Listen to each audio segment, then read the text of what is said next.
Jesús borró nuestra maldad.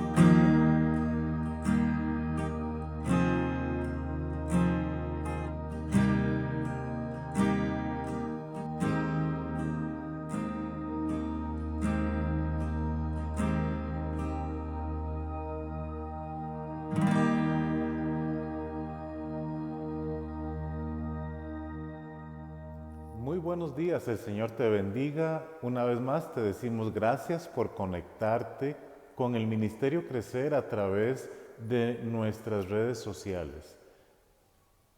Hoy tenemos un mensaje sumamente especial. Quiero recordarte, si usted tiene alguna petición de oración, si usted quiere que personas oren por sus necesidades, comuníquese al número de WhatsApp que aparece al inicio.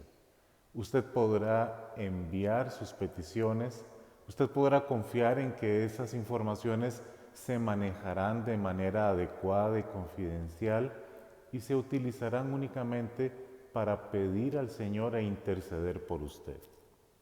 Si usted quiere colaborar con el Ministerio Crecer y ayudarnos en nuestra labor de predicar el mensaje del Evangelio, también hay un número de WhatsApp al que usted puede comunicarse o enviar directamente su donación a través de la aplicación Simpe Móvil.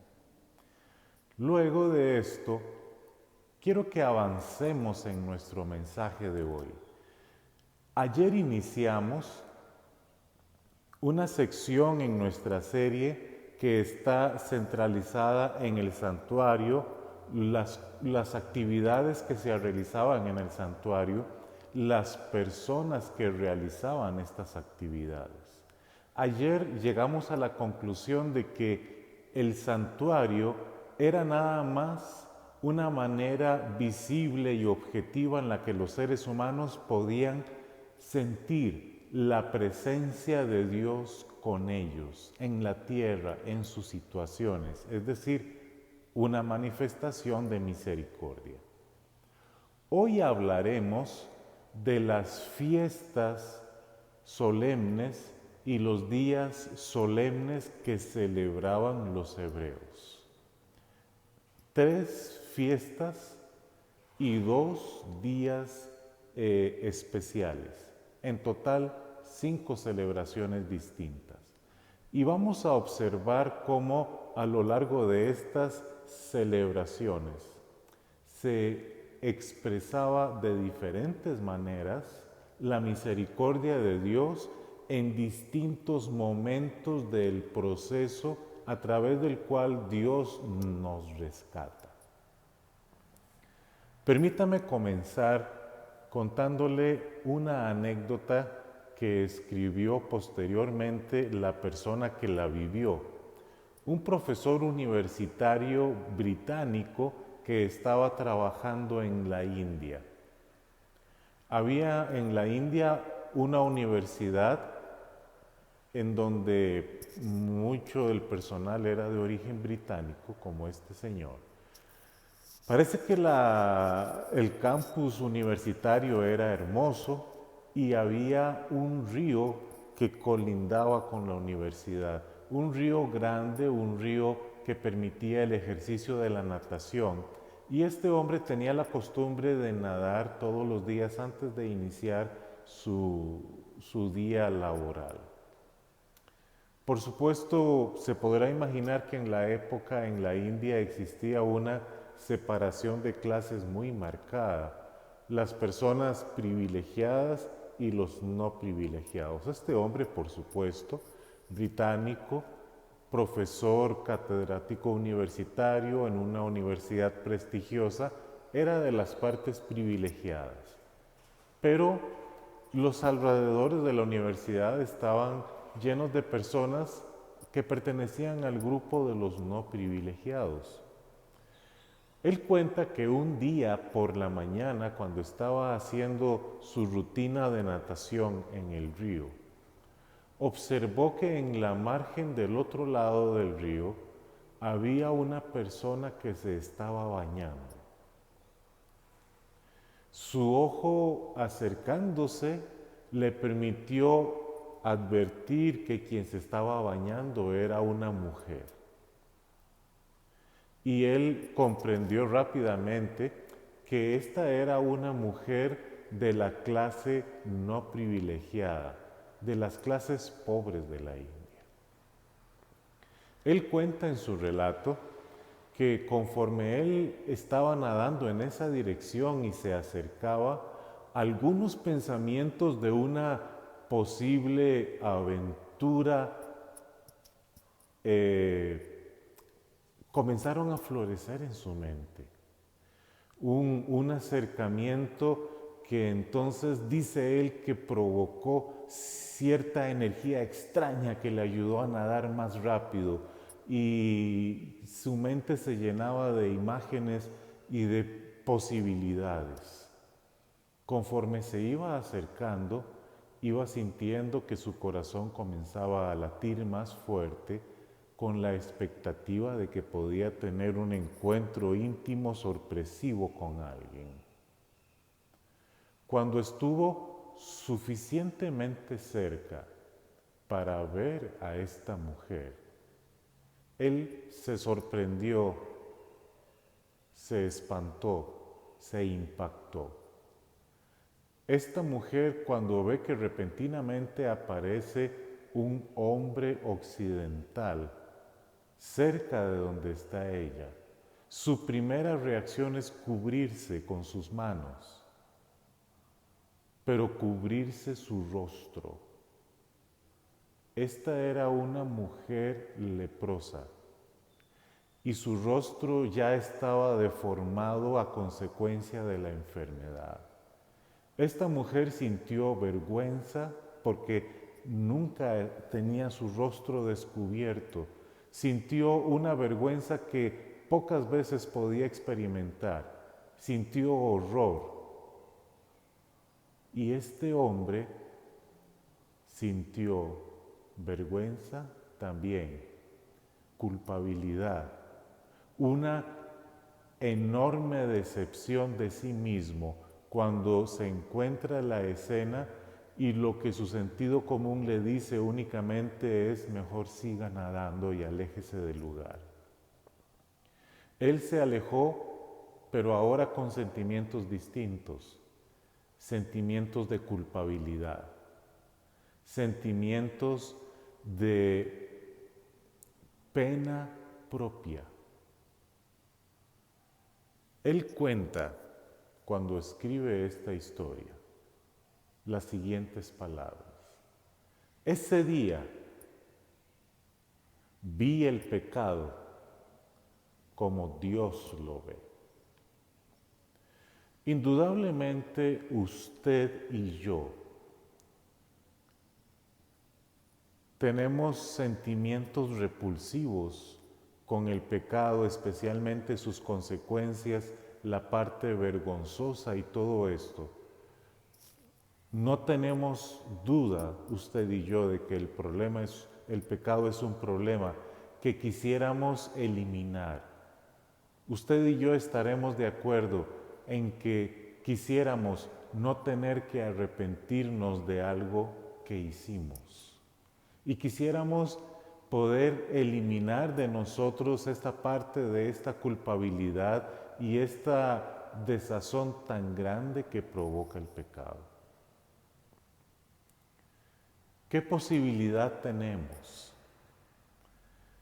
En las fiestas y días solemnes que vamos a analizar hoy, vamos a ver destellos de misericordia que aparecen especialmente para aquellas personas que vivieron antes de Cristo y que necesitaban tener algo en qué creer y entender cómo creer cómo resolver nuestro problema del pecado. Yo me imagino que usted habrá escuchado muchas personas expresarse de forma despectiva, negativa, relacionada con las leyes y ceremonias que aparecen en el Antiguo Testamento. Pero si Dios fue el autor de todo eso, aunque hoy no tiene vigencia, sería muy importante que usted lo observara con atención, porque si tuvo un mensaje importante para ellos, puede ser que todavía nos diga algo a nosotros hoy. Y es exactamente lo que estamos a punto de descubrir. Vamos a comenzar con las festividades, que eran también ocasiones de peregrinación, es decir, la nación entera se desplazaba hacia Jerusalén, peregrinaciones. Las festividades eran ocasiones alegres, se hacían decoraciones en las ciudades, se recibía a los peregrinos con cantos, con alabanzas, con expresiones de gratitud, había un espíritu de mucha alegría, había danzas, eran ocasiones sumamente hermosas. La primera, la Pascua, la segunda, el Pentecostés, y la tercera, las cabañas. En la Pascua se celebraba la liberación de la esclavitud. Se celebraba el rompimiento del yugo de la esclavitud y la libertad. La Pascua. De esta hablamos en detalle la semana anterior, ¿recuerda? Si usted no tuvo oportunidad de observar eso, lo animo para que revise el video del sábado anterior y va usted a sorprenderse. Pascua. 50 días después de la Pascua venía la celebración del Pentecostés. De hecho, por eso se llama Pentecostés, penta de 50 días después de la Pascua. El Pentecostés celebraba lo que ocurrió 50 días después de la primera Pascua. Cuando el pueblo de Israel en Egipto celebra la Pascua, aquella celebración en donde fueron librados del ángel destructor y salen de Egipto libres, 50 días después estaban en el monte Sinaí recibiendo la ley de parte de Moisés, que la había recibido de parte de Dios. Entonces en el Pentecostés se celebra la revelación. Dios nos da su palabra, su voluntad por escrito. Primer fiesta, redención. Segunda fiesta, revelación. Y ahora vamos a la tercera fiesta. Esta era la fiesta más, diríamos, bulliciosa, en la que se hacían mayores esfuerzos de decoración con arreglos florales, con enramadas. Se hacían especies de refugios con ramas de árboles. Esta era la fiesta de las cabañas o fiesta de los tabernáculos. Y en esta se celebraba el peregrinaje que el pueblo hizo a través del desierto. Estos refugios en los que dormían de ramas de árboles les recordaban a ellos que eran peregrinos en el desierto y que en algún momento tendrían oportunidad de entrar a la tierra prometida.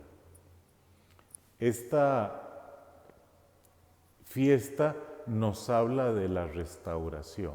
Observe usted la lógica de las tres fiestas. La Pascua, redención, Dios nos rescata y nos libera. Segunda fiesta del Pentecostés, Dios se manifiesta a nosotros y nos envía su revelación, su palabra. Y la tercera fiesta, Dios nos recuerda que somos peregrinos en esta tierra y que pronto entraremos a la tierra prometida, restauración. Redención, revelación, restauración.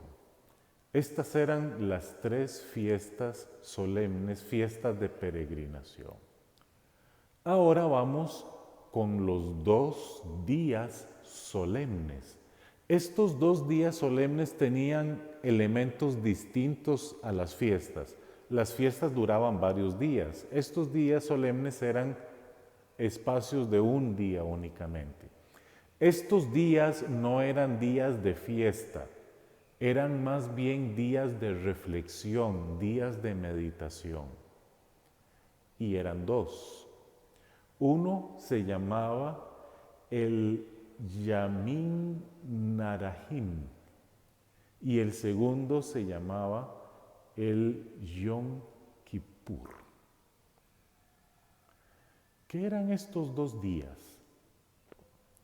El primero, que también se le conoce como el Rosh Hashanah, era la celebración de Año Nuevo. Y esta era una celebración que se hacía notar con el sonido de las trompetas. Esta expresión que acabo de decir, Rosh Hashanah, puede significar el día de hacer sonar el shofar, que era el cuerno del carnero que ellos utilizaban como trompeta. Y en este día el sonido de las trompetas anunciaba el inicio del nuevo año. Pero en realidad el sonido de las trompetas tenía un propósito más allá de celebrar el año nuevo. 10 días después de este día venía el Yom Kippur, que era el día de expiación o el día del juicio. Entonces, en realidad, las trompetas en el día de Año Nuevo lo que anunciaban era que en 10 días llegaría el día de juicio. Entonces era una invitación para el arrepentimiento porque viene el día del juicio. Esta era la lógica en la que se expresaba y en la que se enseñaba. Trompetas, a partir de hoy, en 10 días es el día del juicio, arrepiéntase. Ahora vamos a entrar con detalles al Yom Kippur, día de expiación o día del juicio. Este era el día en el que se hacían las celebraciones religiosas más elaboradas y más detalladas. Era el día en el que el sumo sacerdote, y del sacerdocio vamos a hablar próximamente, el sumo sacerdote jugaba papeles protagónicos indispensables, labores que solo él podía realizar. En total, en el día de expiación se realizaban al menos 15 sacrificios. Era el único día de ayuno obligatorio. Era el único día en el que el sumo sacerdote entraba al lugar santísimo. Era el único día en el que se purificaba el santuario. ¿Y cuál era el objetivo de todas las actividades que hacían? De manera muy global y muy general, permítame explicárselo así. Durante cada día del año, las personas tenían oportunidad de llevar sus sacrificios al tabernáculo. Y usted comprende que cuando ellos ofrecían los sacrificios, estaban recibiendo el perdón de sus pecados, de sus culpas. Traían a alguien que iba a morir por sus culpas. Esto tenía un significado en la acción, en las cosas que se hacían muy importante.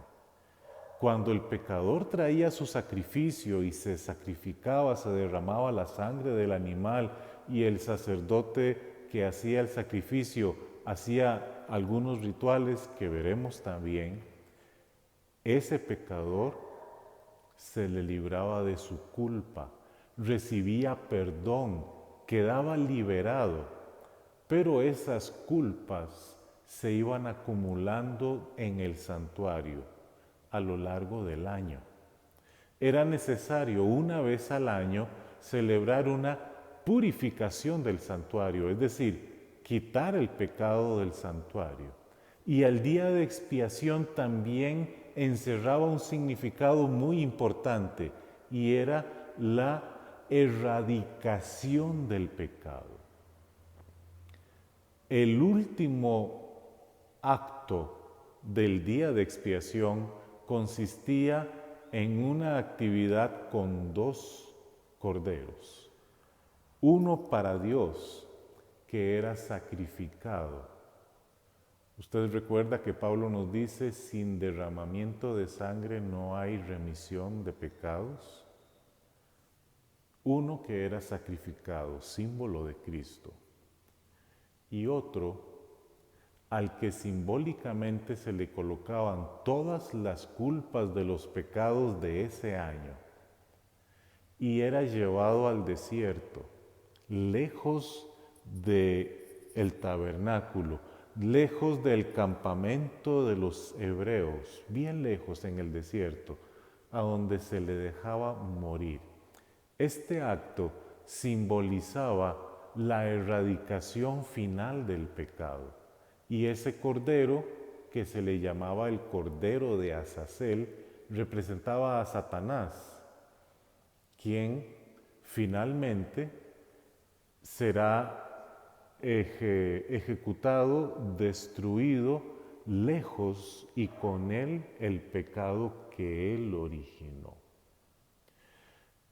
Esta celebración es sumamente valiosa porque nos presenta eventos que aún están por venir. ¿Esto no le llama a usted mucho la atención? Entonces ahora vamos a observar las fiestas con su significado y en su orden. 3 fiestas y 2 días solemnes son 5. Arrancamos con la Pascua. Seguimos con la fiesta del Pentecostés. Después, cronológicamente, venía el Año Nuevo y después venía 10 días después el Día de Expiación. La última celebración era la de los tabernáculos, en la que se celebraba que ya no íbamos a ser peregrinos, sino que íbamos a entrar a la tierra prometida. Entonces, redención, revelación, anuncio de arrepentimiento, juicio y restauración en la tierra prometida. Las fiestas y los días solemnes lo que nos muestran es la serie de eventos y pasos a través de los cuales Dios nos lleva del polvo a la gloria.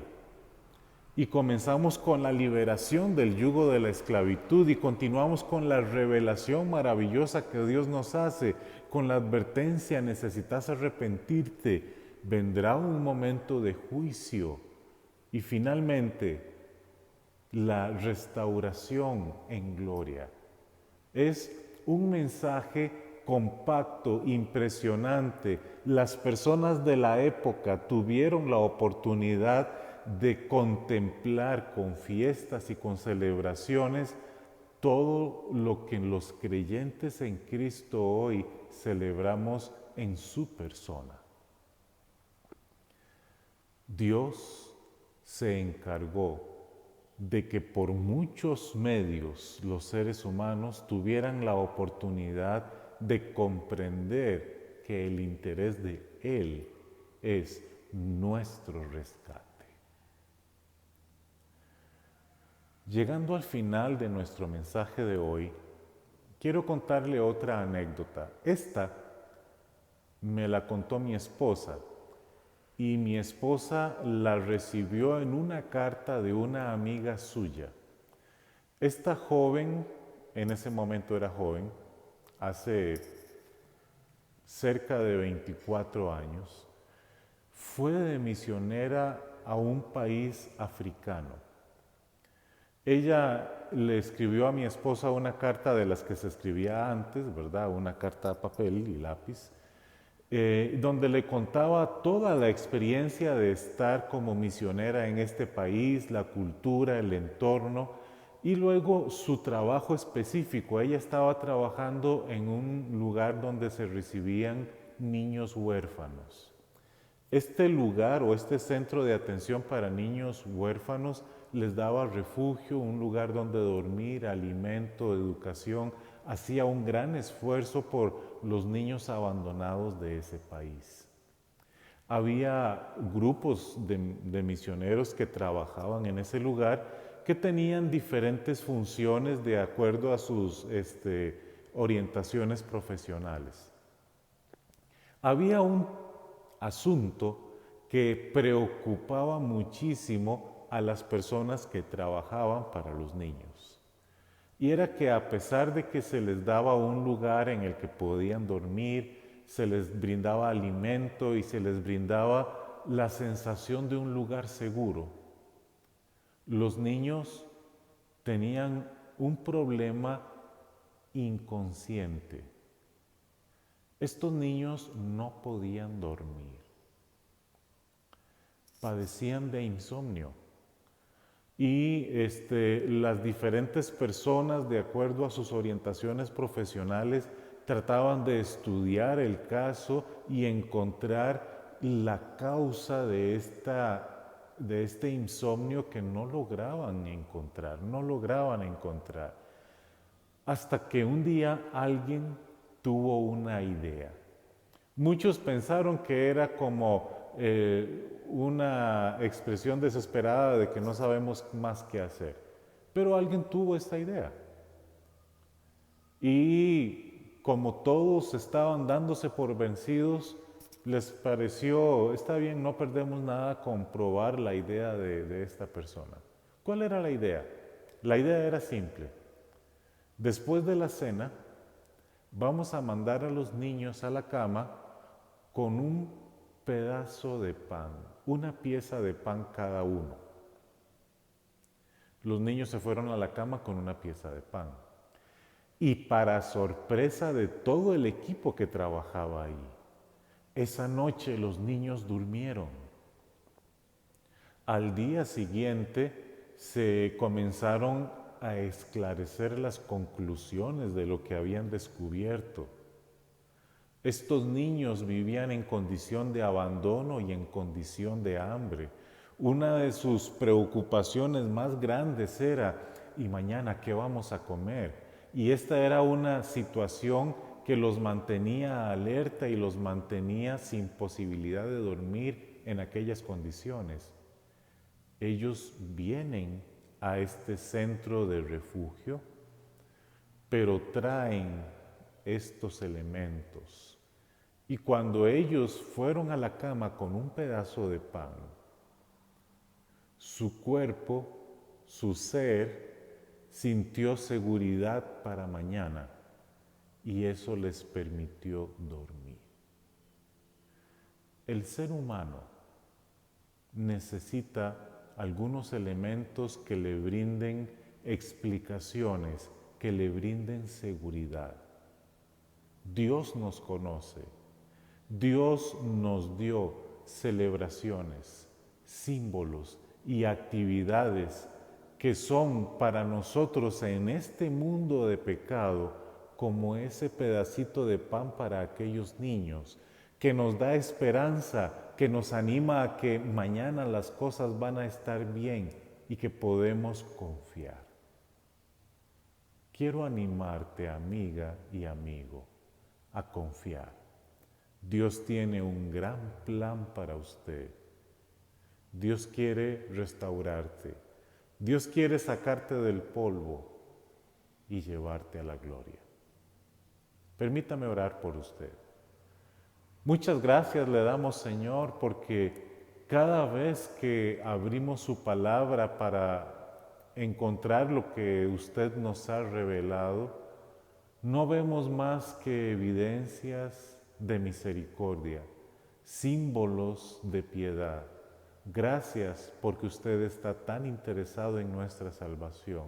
Bendiga a nuestras amigas y a nuestros amigos, sosténgalos, fortalézcalos y por sobre todo permita que ellos puedan recibir con gozo la esperanza de una vida eterna. Gracias en el nombre de Jesús. Amén.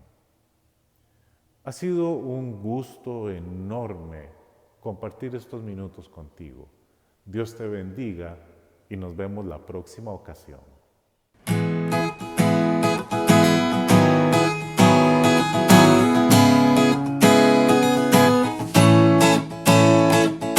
Ven, vamos a adorar a aquel que nos salvó. Ven, vamos a cantarle a quien vida nos dio. Ven, vamos a aprender más de Dios. Oh, ven, juntos alabemos a nuestro Creador. Ven, crece conmigo, deja toda pena y dolor. Ven, vamos a disfrutar del amor de nuestro Señor. Sí, alza hoy tus manos en adoración. Ven, entrégale a Cristo hoy tu corazón. Ven, vamos a aprender más de Dios. Oh, ven, juntos alabemos a nuestro Creador.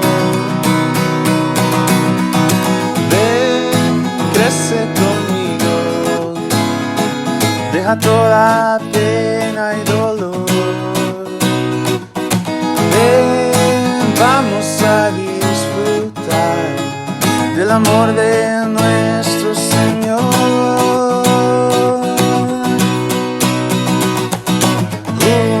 Juntos hoy alcemos pues la voz a aquel que su vida entregó.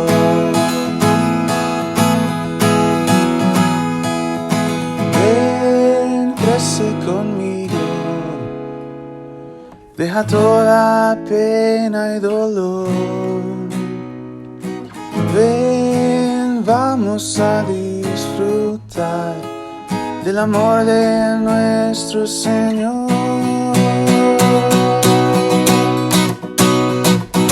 Ven, crece conmigo, deja toda pena y dolor.